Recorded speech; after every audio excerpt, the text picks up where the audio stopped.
Section 7. Issue. How should slaves be counted?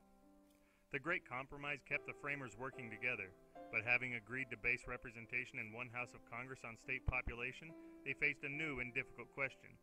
As Governor Morris of Pennsylvania put it, upon what principle shall the slaves be computed in representation? By the time of the convention, 9/10 of slaves lived in the South. Like everyone else, Southerners wanted as many representatives in the House as possible.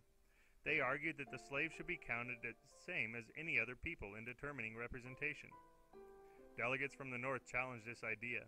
Were slaves to be considered people with a right to be represented in Congress, or were they property? Blacks are property and are used in the southward as horses and cattle to the northward, said Elbridge Gerry of Massachusetts. Most northern delegates agreed. Slaves should be counted as property that could be taxed like any other property.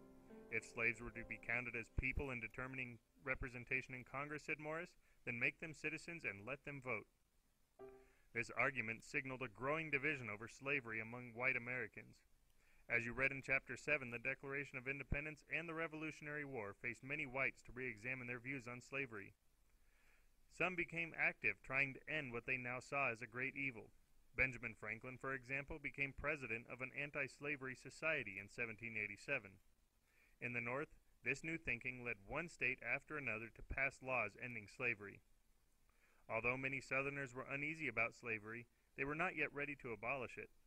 The South's economy was still too dependent on the labor of enslaved African Americans. But some Southern states did pass laws making it easier for owners to free their slaves.